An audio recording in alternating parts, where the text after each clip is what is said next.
Bali ngayong araw nga pala mga kabalaybay ay naisipan naming ipalinis ng aking asawa, aring aming sinasakyan na si Luna. Aba ika nga ho sa tao mga kabalaybay, aba tuyot na ho at wala na nga ho kakinis-ginis. At saka ho sobrang bait ng sasakyang ari sa amin mga kabalaybay, kaya deserve niya ho mga kabalaybay na maging malinis ulit. Tara!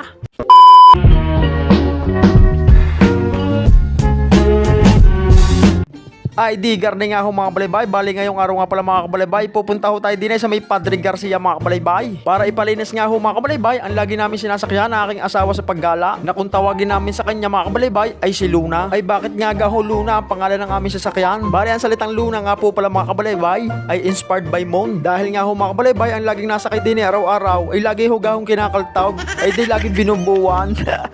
Ay hindi ho, joke lang ho mga kabalaybay. Bali ang salitang Luna mga kabalaybay sa meaning ka mga kabalaybay ay inspired by Moon mga kabalaybay, at ang kulay nga nito ay kulay gray. Pero pag isinearch nyo sa Google mga kabalaybay, may mas maintindihan nyo po ang salitang meaning ng Luna. Syempre ho mga kabalaybay, ari hong pinupuntahan namin karawasyang ari mga kabalaybay. Sadya hong dito ho ako lagay nagpapakarawash at napaka-quality din naman ho sadya ng pagkakalinis dito. At saka nga ho mga kabalaybay, ako kaya laging malagi dito mga kabalaybay sa Rosario Padre Garcia ay taga rin ho mga kabalaybay ang aking biyanan. Basta malapit lang ho dito, di nila ako sa may barangay Kilay. Kaya nga ho mga kabalaybay, pag ako'y pupunta sa aking mga biyanan dito ay matik na ho mga kabalaybay, di ho ang suot ko pag ako'y magpapalinis ng aming sasakyan. At ito na nga po mga kabalibay, at narito na tayo mga kabalibay sa ating pagkakaruwasan ng ating sasakyan. Kaya mga kabalibay, kayo ay sumubok din at inyong dagusan at inyong masubukan. Ay sadya din naman mga kabalibay, iba't ibang sasakyan nga ho napunta din sa pagtitiwala nga ho sa mga quality mga ginagawa nila. Kaya nga ho mga kabalibay ay bigla naming naisipang mag-asawa na ipalinis na rin si Luna. At dun nga po pala mga kabalibay, bali nandito nga po pala tayo mga kabalibay sa may San Miguel Padre Garcia mga kabalibay. Bali yan hong gawing iyan, ipapunta na hong lipa, at ari naman hong kabila ay ari papuntang Rosario. Ang pwesto nila mga kabalaybay na papagitnaan ng Flying B at saka ng Eat All You Can 201. At ito nga po pala mga kabalaybay ang pangalan ng kanilang pwesto,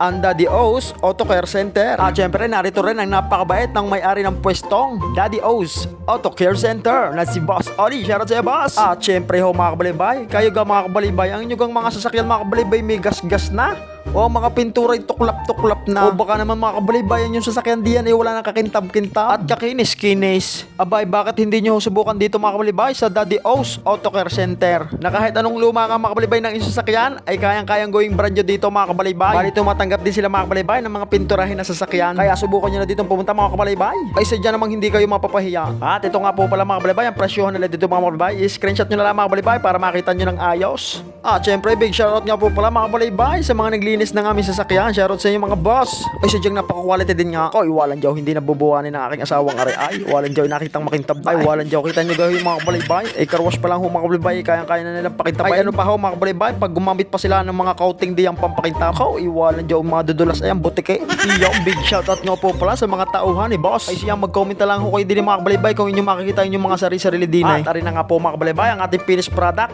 Ay walang jaw din nga mga kabalaybay. Ay talaga napaka-quality dito. Kaya paano mga kabalaybay, kitang-kita nyo naman mga kabalibay ang pagka-quality, kaya inyo na subukan. Siya para mga kabalibay, hanggang dito na lang po ang aking vlog. Maraming salamat po sa inyo kunting pagtanghar. Huwag nyo po kakalimutan i-follow, like, comment, and share ang ating vlog. Ay siya, konting Moon Touch.